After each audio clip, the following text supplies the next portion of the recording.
These two boxes of Rallyman are jam-packed with possibilities, and it's my intention to highlight all of the interesting things you can do with them. This is Shakedown.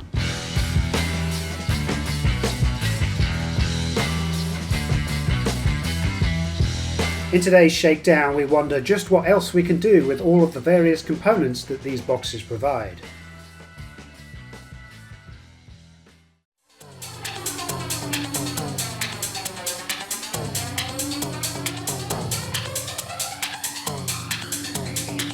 Outside of the 1970s, the slowest WRC event was the Cyprus Rally in 2000. In fact, the event is such a slow one that each and every time that it has been run as a round of the WRC since, it makes it into the top 20 slowest rallies of all time, and often straight into the top 10.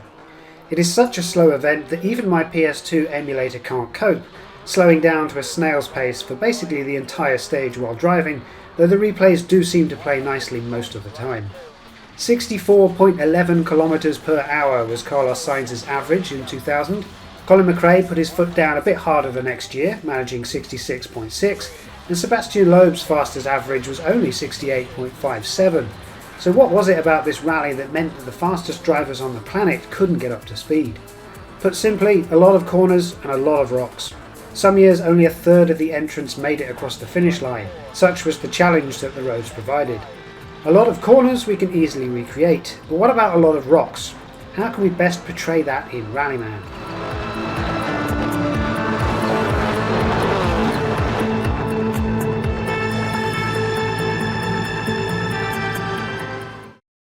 Today we're going to get the Platras stage to the table, recreated by Vallambrosio, and then we're going to sprinkle over some oxygen tokens at random. Now why might that be of interest to us? Imagine you know nothing about this token. You know how to play Rallyman and you know how other tokens work, so it's not too difficult to figure out that on a tile with this token you have fewer coast dice available, or something along those lines. But why? What is the reason for that? We're told in the Climb rulebook that this is an oxygen token and it represents your engine lacking power at high altitude. But you wouldn't know that from the artwork, would you? We only get that information from its name and description in that rulebook, not from the token itself. So why don't we rename the token? Today this token is going to represent rough ground. It's a rough ground token. Its rules are very similar. On this tile, the number of coast dice available to you is reduced by that amount. However, you may completely ignore this rule and continue placing coast dice as normal, but must draw a damage token each time you do. Thus, this token now represents drivers being advised to take things slow, or at least consider their turns a little more, but if they wish, they may plough through the tile at the risk of taking damage. How will that affect the gameplay? We're up against Carlos Sainz, Colin McRae and Sebastian Loeb, all on an average day through the Cypriot countryside in our R6s. Colin is going to ignore the rule completely, so we'll be hoping to draw lots of green flag tokens.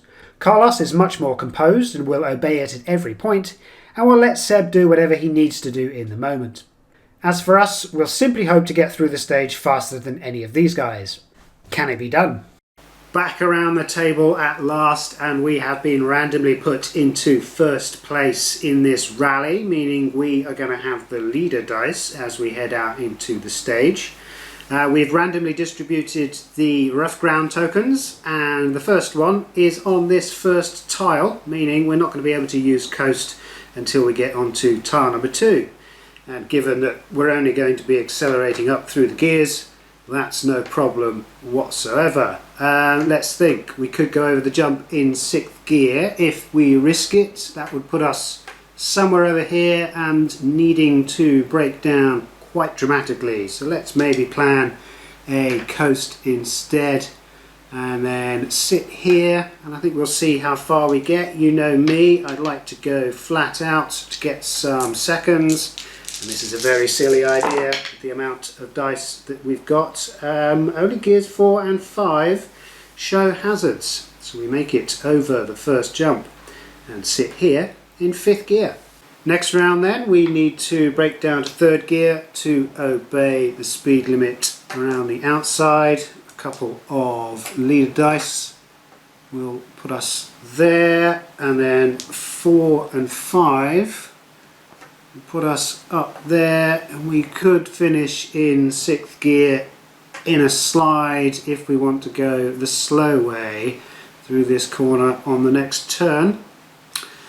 I think we should for the time. We're going to roll one by one, see how far we get. We can always adjust if bad things happen. We're into 4th gear, we're into 5th gear with no problems. We are into 6th gear with a blank set of dice. Next onto the start line is Colin McRae. Colin's going to go a little bit sideways. He's going to go over the jump in 6th to put him into a slide.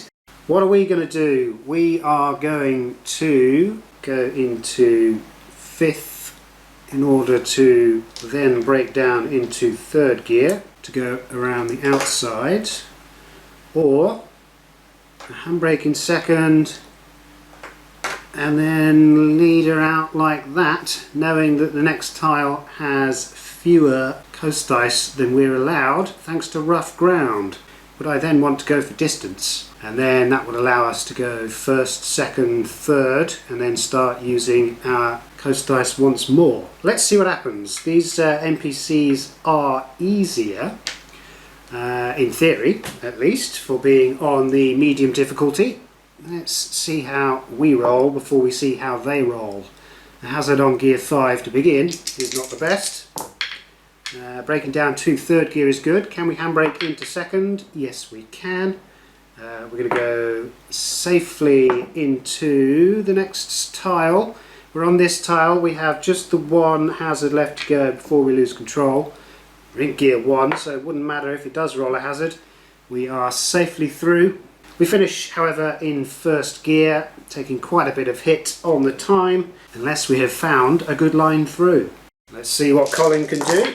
He has got to drop down into 5th gear and then break down to 3rd around the outside. That's just the one hazard on gear 3. Coast around in a drift for a 2nd hazard and then come out in 4th gear there, and that will get him 3 seconds back for unused dice and a 4th gear finish. Behind him on the start line is teammate Carlos Sainz. No troubles for him. He's going to go over the jump in 5th gear. Okay, we've got some rough ground, so we can't use coast dice to get through this corner, but as we discussed last time around, as soon as we get here we can. Fortunately, they're going to be leader dice, so let's put one on the inside there.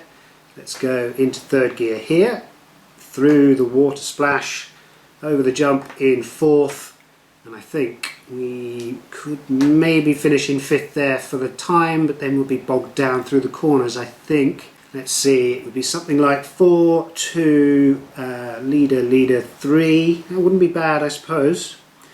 Let's leave it as it is then. Except that we've got rough ground over here, so we're only down to 1 coast, which is fine. The hairpin is small enough. 4, 2, our one and only leader, 3. Then it might gum us up in this next bit. I'm going to take that off. Is that the best thing to do? I'm not entirely sure. Of course, we are rolling one by one, so if we like the look of our dice, we could always put it back. A hazard on gear 1 means we probably don't like the look of our dice. Gear 2 is good, leader is good. Into the next tile with gear 3 and a leader. Can we go over the jump in 4th? We certainly can. Do we want to end then in 5th gear afterwards? I'm going to say that we do. We're going to go into a slide in 5th gear, and that will be our turn there. Again, no seconds back. We didn't go flat out, but we do get a 5th gear finish, which is hopefully fast enough. Colin McRae is next. He's going to go 5th, 4th, break down to 2nd gear there, and then he's going to go into 3rd gear, coast, and then here into the rough ground with another coast die. Now, the rough ground says that he must treat his coast dice amount as being 2 less on this tile. So normally he could go like that. He would already have used his coast dice and then would have got around that rough ground marker like so. However, we have decided that Colin is going to ignore the rules in order to pull some damage and see how that works. So we are going to end there in third gear. We have used one coast when we shouldn't have, which means that Colin McRae is going to take a bit of damage, and that damage token is gear damage. So he has one fewer gear die available to him going forward as a result of cutting through that rough ground. Carlos Sainz is going to re-roll this coast die, and he's going to end there in fifth gear. Last to start is Sebastian Loeb, and we'll do what the rest of us have done. He will go up through the gears and over the jump in fifth. We are in fifth gear, and we are going to drop down to fourth, and then slam on the brakes into second gear, and that's our one and only leader die, unless of course we want to draw damage. So let's go over here and then not draw damage by putting it on a different tile completely. That will allow us to end in third gear in what I hope is a useful spot for the double hairpin of that next tile. One hazard on gear 2. Another hazard on a leader die. We are going to play it safe. We have the seconds to spend. Not many of them, but enough for these two dice. And that'll put us here in third gear, awaiting our next turn. Next up, Colin McRae, and he is going to draw a damage token once again, putting this coast die onto rough ground. And Colin is our guinea pig for seeing how bad things can get. However, green flag means that on this occasion he has done exactly what he needs to do to avoid the worst of it. Finishes in fifth gear. Carlos Sainz is next. He wants to go into fourth, break down to second for one hazard, out in third over here. He wants to obey all of the rough ground rules, so that will be Carlos's turn. And Seb Loeb at the back. He's going to go around the outside in third, make use of these sliding spaces, and then finish here in sixth gear. Right, we need to break down to first gear in order to obey the speed limits. Through on the inside to get rid of our leader dice. Up to third for the next corner. It's another rough corner, so we could go around the outside a little bit, but I think I want to cut through the inside there, and maybe this will be a flat out roll to get some seconds back. How about that? Let's risk it. The odds are still probably against us. A flawless set of dice gives us 5 focus back, and we finish in third gear. What will Colin do? Other than disobey the rules, of course. He is going to go into fourth gear, break down to second gear. He's going to coast once, which he is allowed to do. He's going to break the rules and coast twice, and then finish in third gear. Another gear die damage, and things are not looking good for ploughing through rough ground when you shouldn't. Carlos Sainz is going to be able to get through all of the obstacles ahead of him, as the rest of us have done. And Seb Loeb at the bottom hairpin, third gear finish. Right, we need to break down to first gear to go on the inside, and then we don't have to worry so much about the coast dice here. However, on the next tile, we can't use any coast dice whatsoever unless we want to draw damage. So, can we get through the tile without the use of leader dice? Yes, we can. Let's get into fifth gear there then, and then a leader die to end, and that will put us there in fifth gear if we can make it that far. Let's hope. We are good on first gear, we are good up to second gear. Third gear shows our first hazard, and gear 5 is good as well. Our last leader die doesn't matter. We could have gone flat out. You're never to know. We get a fifth gear finish. Colin is now down 2 gears. He could sneak in some time and get up to fourth gear like that, seeing as he's going to disobey the coast rules on the next turn anyway. Let's see what happens. Carlos Sainz to go next. He's going to get 3 seconds back for unused dice and a third gear finish. And Sebastian Loeb at the back. He's got nothing to worry about whatsoever. He gets 2 seconds back and a 5th gear finish. We need to drop into 3rd gear around the outside of the hairpin, and then put some leader dice around the outside where we can then go up through the gears, 4th, 5th and then into 6th. I would have the brakes to go around the outside. So let's do that. Hopefully we can get quite far through that without having to spend any seconds. We're good on the brake down to 3. We've got 1 hazard drifting around the outside. We've got another hazard on 4th gear, so we're going to pay 3 seconds to secure a 6th gear finish. And now it is Colin to completely disregard the rules. He has to go into 2nd gear like that. The first use of the coast die is fine. The second use will incur 1 damage penalty. Another gear die damage. He has now got 3 gear die damage tokens as his car really starts to feel the effects of all of this brutal driving. Carlos Sainz to go through the double hairpin, and he will do so without any worries whatsoever. Sebastian Loeb around the outside then, and a 3rd gear finish. We're not going to cross the line just yet. We need to slam on the brakes and drift around the outside of this corner. Unfortunately, we can only get up to 5th before a speed limit blocks us. Oh, that's a very tempting flat out roll, isn't it? It's a very stupid flat out roll as well. Let's see what happens. We get 2 hazards on our leader dice, not enough to lose control. Colin McRae to break every rule in the book. You effectively can't use any coast dice on this tile. Colin doesn't care. He's going to place 2. That's 2 infringements of the rules. He's going to draw 2 damage tokens. He can then, I suppose, go into 5th gear, and then, what can he do with only 3 gears? He can go into 4th and then wait for the next turn, I suppose. Yeah.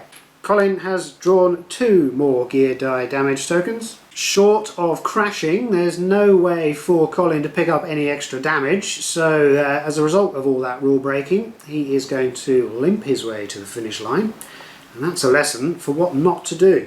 Let's see what Carlos can do. He's going to go up to 5th gear behind Colin, and Sebastian Loeb is going to do what everyone else has done, into 3rd gear. We're going to break down to 3rd, 4th, 5th, 6th leader die. We can make that a little bit safer then by going 4th leader, 5th, 6th leader. And do I want to send it over the finish line with a flat out roll to generate as many seconds as I can? Of course I do. Just the 1 hazard on gear 6 puts us across the line after a turn lasting just 5 seconds. Colin with his single gear is going to break down to 3rd gear. Unfortunately for Carlos behind, that means the corner is blocked. Seb Loeb can obey the rough ground tokens easily enough, and he is right on the back of these 2 in 5th gear. Can Colin get out of the way? He's going to coast in 3rd gear and then get into 4th gear on the outside there. Carlos Sainz is looking to overtake his teammate, and a 6th gear finish for the Spaniard. Sebastian Loeb will just want to maximise his dice, 5th in the slides and then 6th gear behind Carlos. Carlos Sainz has turn order, and he's going to slam on the brakes into 4th gear and then into 5th. Unfortunately for Sebastian Loeb, Colin McRae is...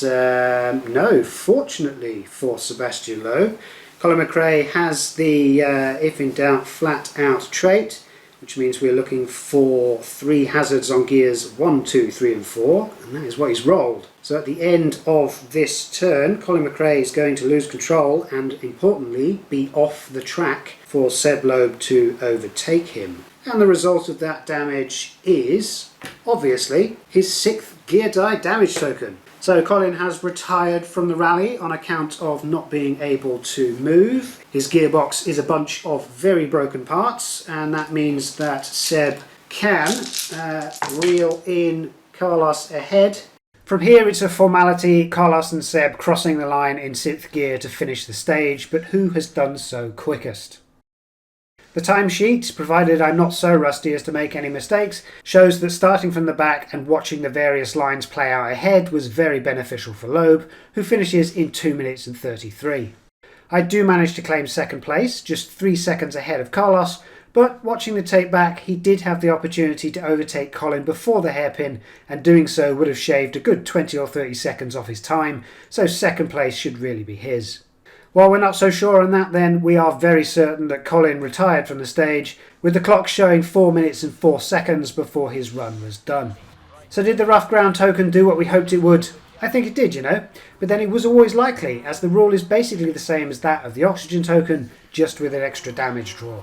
We're asking the same questions, namely what dice do I put down and in what order, and then we're asking a couple more.